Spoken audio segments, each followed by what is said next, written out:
So picture this. It's a random Tuesday afternoon, maybe 2:40, maybe 2:50, and you're sitting at your desk, lunch half-eaten beside your keyboard. You do the things you always do. You open your banking app, squint at the number for 10 seconds, and close it. The number is fine. You're not broke, but it feels hollow.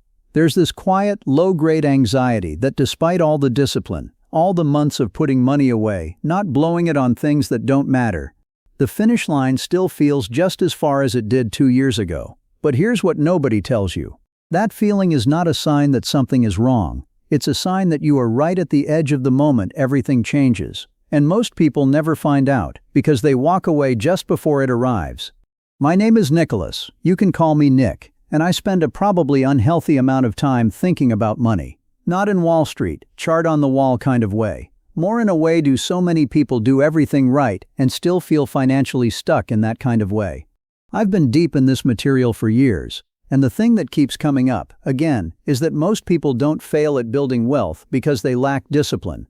They fail because nobody ever shows them what compounding actually looks like from the inside. Nobody told them when to expect it to change. So today I want to walk you through one specific thing.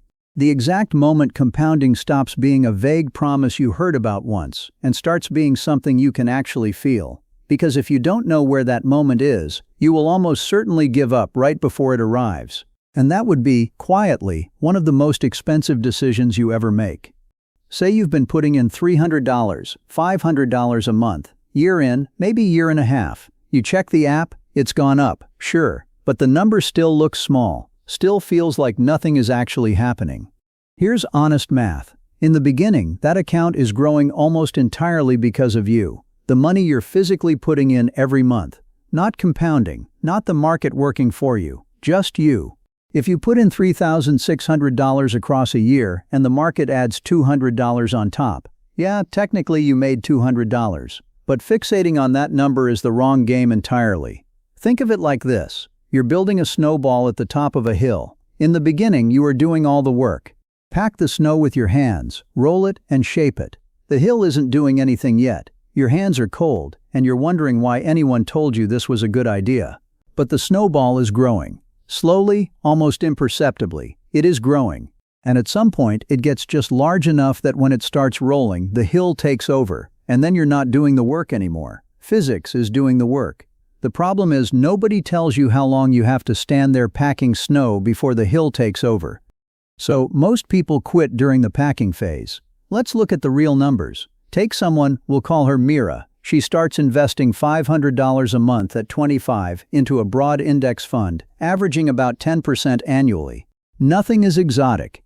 Year 1, she's put in $6,000, account worth $6,300. The market added $300. Underwhelming. Year 5, she's contributed $30,000, account worth $38,000. The market added $8,000. More meaningful, but she's still doing most of the heavy lifting herself.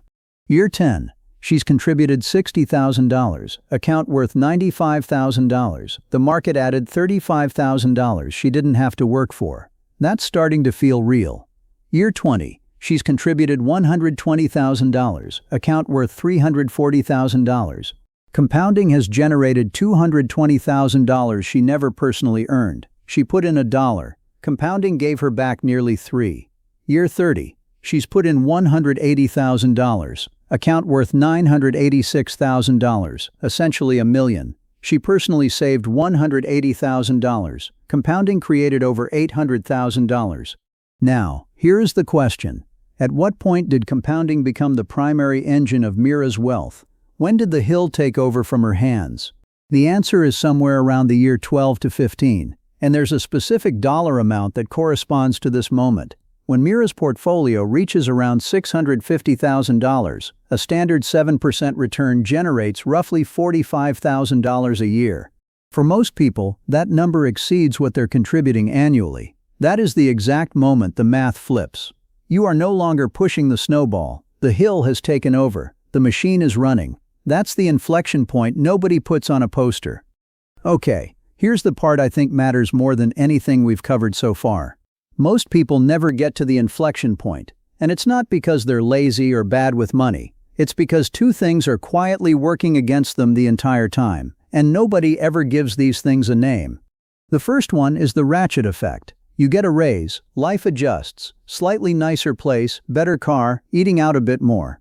The raise doesn't feel like a raise after a few months. It just feels normal.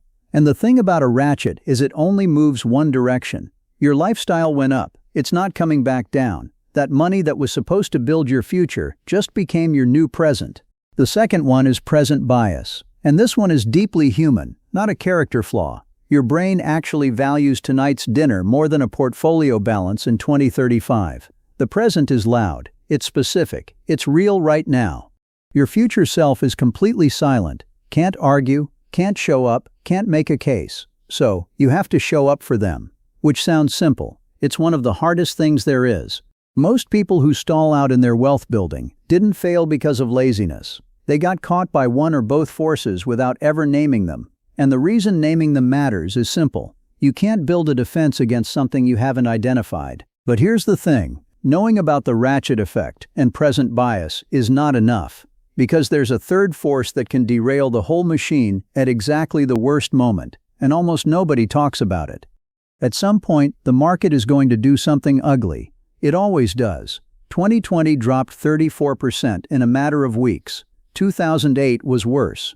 And if you're in the early years of building, watching your balance drop by a year's salary, that is a genuinely difficult psychological experience.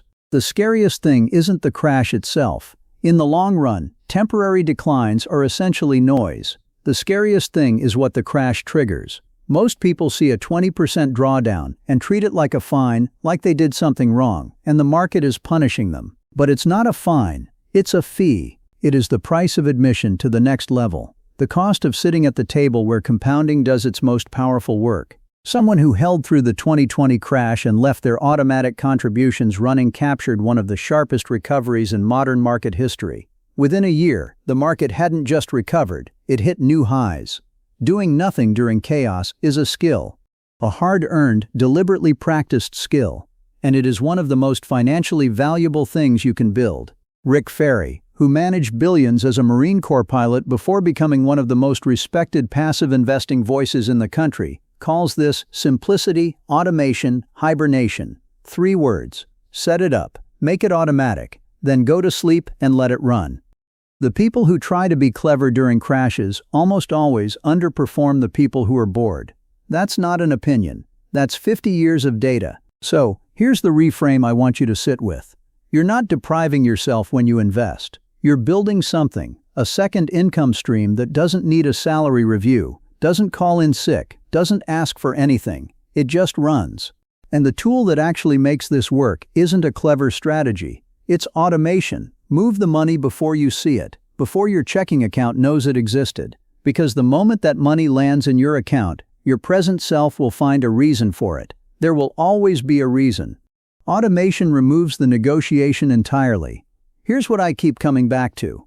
Ordinary behavior, held for an extraordinary amount of time, builds extraordinary things. That's it. That's the whole game. All right, let's bring this home. If you're in the early years right now, the boring years, the ones that feel like nothing is moving, your only job is to not stop. Automate it, leave it alone. Don't open the app every morning looking for proof that it's working. Don't tinker every time the news gets loud. Don't cash out because the number on the screen went red for a few weeks. Your time horizon is the most valuable thing you have right now. Protect it as it is. If you're in the middle years, 10 or 12 years in, and starting to see the numbers shift, pay attention to that shift. Notice when your annual returns start to exceed your annual contributions. Mark at that moment. That is the machine turning on. That is what you have been building toward. And if you're starting later, in your 40s or 50s, and feeling that tightening in your chest when you think about where you stand, I want to say this directly. It's not too late. The timeline is compressed, yes, but compounding still works. The inflection point still comes. And not starting is always worse, always. Here's what I keep coming back to. Compounding is invisible. You can't see it working in real time. It doesn't send notifications or give you dopamine hits. It just quietly, relentlessly works. Day after day, month after month, year after year. And the people who build genuine lasting wealth almost all share one thing. Not exceptional intelligence. Not an extraordinary income. Not perfect timing. Just this. They understood that the machine exists, that it takes time to turn on, and that their only job was to not get in its way. One day, you're going to open that app on a random Tuesday afternoon, look at the number, and feel that low hum of anxiety finally goes quiet. Not because the market did something dramatic, because you were patient enough to let the hill take over. So, I want to ask you something, and I genuinely read these. Are you still in the packing phase right now, or have you already felt the machine start to take over? Drop it in the comments, because the answer changes what you should actually be focused on next. And if this video moved something for you, subscribe. Not for the algorithm, because the next one is going to show you exactly what to do once the machine is running.